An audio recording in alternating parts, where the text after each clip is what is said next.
Sir over thinking से means उसे खत्म कैसे करें? खत्म क्यों करना है? अच्छी होती है ओवर थिंकिंग, बुरी थोड़ी है। मीन्स हर सिचुएशन में हम सब कुछ भी एजम्पशन लगाते रहते हैं अपने और कंफ्यूज हो जाते हैं, उसमें पूरे एंटेंगल्ड हो जाते हैं। हाँ, पीछा बसी। नंबर 1 तो आप ये समझो कि ओवर थिंकिंग कोई बुरी नहीं है। जितने भी साइंटिस्ट हुए हैं पास्ट में, वो आपसे ज़्यादा सोचते थे, आपसे कम सोचते थे? ज़्यादा ही सोचते थे। मैं आपको क्या लगता हूँ? मैं यहाँ बैठा हूँ, मैं आपसे ज़्यादा सोचता हूँ, कम सोचता हूँ? ज़्यादा ही सोचता हूँ, कम तो नहीं सोचता। आप कोई भी टॉपिक दे दो, देखो मेरे पास तो तैयार बैठा रहता हूँ मैं तो। हाँ, मतलब हर टॉपिक के ऊपर मेरे पास कुछ ना कुछ है बोलने के लिए। तो द पॉइंट इज़ कि ज़्यादा सोचना प्रॉब्लम नहीं है, सोचना प्रॉब्लम नहीं है। क्योंकि अगर आप सोचना ही बंद कर दोगे तो आप में और जानवरों में क्या फ़र्क है? हम में और जानवरों में क्या फ़र्क है? सोचने का ही तो है। हम सोच सकते हैं, सोच करके अपने आप को जानवरों से बचा सकते हैं। बेचारे जानवर सोच करके अपने आप को हमसे बचा नहीं सकते, उनके पास कोई प्लान नहीं है कि इंसान से कैसे बचे। तो सोचना प्रॉब्लम नहीं है, गलत सोचना प्रॉब्लम है। Wrong thinking, right thinking is not a problem. उससे तो आप सोल्यूशंस निकाल लोगे ना अपनी लाइफ के। तो रॉन्ग थिंकिंग क्या है? What is wrong thinking? Wrong thinking का ग्राउंड क्या है? रॉन्ग थिंकिंग, राइट थिंकिंग जो मैं कह रहा हूं, कैसे डिसाइड करें कि क्या रॉन्ग है क्या राइट है? हो सकता है आपको रॉन्ग लग रही हो, मेरे लिए राइट हो, मुझे राइट लग रही है, आपको रॉन्ग हो। पकड़ में आ रही है बात? हाँ, ठीक है। राइट थिंकिंग मतलब क्लियर थिंकिंग, सीधी थिंकिंग, एकदम सीधी सादी जैसे बोलते हैं ना। रॉन्ग थिंकिंग मतलब टेढ़ी मेढ़ी, जहां पे हम खुद ही फंसे पड़े हैं। तो राइट थिंकिंग मतलब क्या, रॉन्ग थिंकिंग मतलब क्या? बताओ जी। सर, जो बिलीफ्स पे बेस्ड है वो रॉन्ग थिंकिंग है और जो रियलिटी पे बेस्ड है। बिल्कुल सही। Let's give a big hand for it. क्या हुटिंग करी भाई आपने? आवाज आई मेरे को थोड़ी हल्की फुल्की सी। तो भंगड़ा भी पा दो अब तो यार, आओ ना भाजी। हाँ, ये बात क्लियर हुई? बोली है, जो भी आपके बिलीफ्स के ऊपर बेस्ड है वो रॉन्ग थिंकिंग है, और जो रियलिटी के ऊपर बेस्ड है वो राइट थिंकिंग है। बिलीफ्स हमारे किसके ऊपर बेस्ड हैं? इल्यूजन के ऊपर बेस्ड है। और जो रियलिटी है वहां पर किसी बिलीफ की जरूरत नहीं है। Do you have to believe कि मैं यहां पर हूं या नहीं हूं अभी? क्यों बिलीव करो, विश्वास करो कि मैं यहां पर हूं। मेरी बात का विश्वास क्यों नहीं कर रहे हैं आप लोग? किसी को भी डाउट है कि मैं यहां पर हूं या नहीं हूं? तो रियलिटी में बिलीफ की कोई जगह नहीं है। बिलीफ कहां पर चाहिए? जो रियलिटी में कहीं नहीं है आपके आसपास में। बस आपको कुछ भी बोल दिया गया है और आपने मान लिया है और उसके बेस पर कुछ भी सोच रहे हो। कभी अपने अंदर झांक करके देखो, जो भी आप सोचते हो वो बिलीफ्स के बेस पर सोचते हो या रियलिटी के बेस पर सोचते हो? 99% जो भी कुछ सोच रहे हो सब बिलीफ्स के बेस पर। भगवान है या नहीं है? नहीं है। एक मिनट, कितने कहते हैं नहीं है? ये बिलीफ है या रियलिटी है? रियलिटी है। अच्छा, रियलिटी है।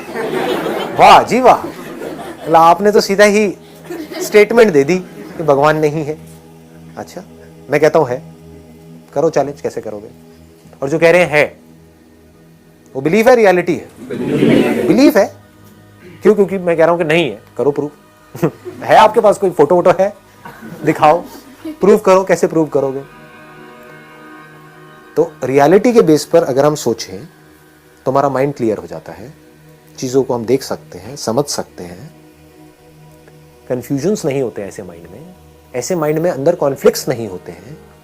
बिलीव्स के बेस पर कॉन्फ्लिक्ट्स होते हैं, क्योंकि बिलीव आप कैसे करते हो? आप एक किताब के बेस पर बिलीव कर रहे हो, या आपके पेरेंट्स ने कुछ आपको कहा उसके बेस पर आप बिलीव कर रहे हो। दूसरा कोई बंदा आ जाएगा जिसने किसी और रिलीजन की किसी और किताब में कुछ पढ़ा है, तो वहां पर लड़ाई झगड़ा हो जाएगा, कॉन्फ्लिक्ट हो जाएगा। तो जब बाहर कॉन्फ्लिक्ट होगा तो अंदर भी कॉन्फ्लिक्ट होगा।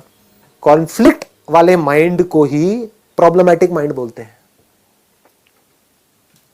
जिस माइंड में कोई कॉन्फ्लिक्ट ही ना हो, कॉन्फ्लिक्ट की गुंजाइश ही ना हो, उसको क्लियर माइंड बोलते हैं। तो क्लियर माइंड कैसे होता है? जो भी बोलना है, जो भी सोचना है, रियलिटी के बेस पर। तो रियलिटी क्या है? भगवान है या नहीं है? क्या बोलना है? रियलिटी क्या है? पता नहीं। बिल्कुल सही, पता नहीं, I don't know, that is reality. अभी आपके लिए यही रियलिटी है। लेकिन किसी दिन भगवान आपके एक्सपीरियंस में उतर आए, तब आप बोल सकते हो यस आई नो। तब आपको बोलना भी नहीं पड़ेगा, आपकी आंखों में दिख जाएगा कि भगवान आपके आसपास में है, आपके अंदर है या नहीं है। आप बिलीव कर रहे हो कि भगवान हमारे अंदर है क्योंकि वहां लिखा हुआ है, या आपको पता है कि भगवान मेरे अंदर है? तो बिलीफ और रियलिटी में फर्क को हमको समझना है. If you can understand that, तो ये जो ओवर थिंकिंग जो प्रॉब्लम है, जो आई एम 100% श्योर आप सबकी है, सुबह ब्रेन एक्टिवेट हो जाता है और रात तक जब तक सोने की कोशिश कर रहे होते हैं वो एक्टिवेटेड रहता है. कुछ भी थॉट्स आ रहे होते हैं माइंड में. जैसे कोई भूत की पिक्चर देखी या आपके भाई ने आपको कोई भूत प्रेत की कहानियां सुनाई, अब रात को नींद नहीं आ रही. क्यों नहीं आ रही? क्योंकि डर लग रहा है, भूत प्रेत दिमाग में घूम रहे हैं. तो क्या ये आपके बिलीफ्स हैं जिसके बेस पर आप सोच रहे हो, या रियलिटी है? बिलीफ्स है. तो अब ये थिंकिंग खत्म कैसे होगी? कैसे होगी बताओ? सिर्फ ये समझने से होगी कि ये बिलीफ्स है, ये कोई रियलिटी नहीं है, इल्यूजन्स है. भूत नहीं है, मेकअप है. हाँ, भूत नहीं है, मेकअप. हाँ, भूत नहीं है, मेकअप है. ध्यान से जा करके देखो वहां पे टेलीविजन में, आप देखोगे तो आपको समझ आएगा ये तो मेकअप है.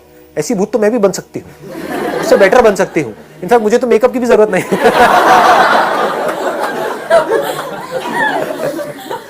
ये आपको जवाब मिल गया है, क्लियर जवाब मिल गया है. अगर किसी पर्सन के लिए अगर हम कि हाँ वो ऐसे हैं वो वैसे हैं, तो दिमाग में उनकी नेगेटिव और पॉजिटिव दोनों बहुत आता रहता है.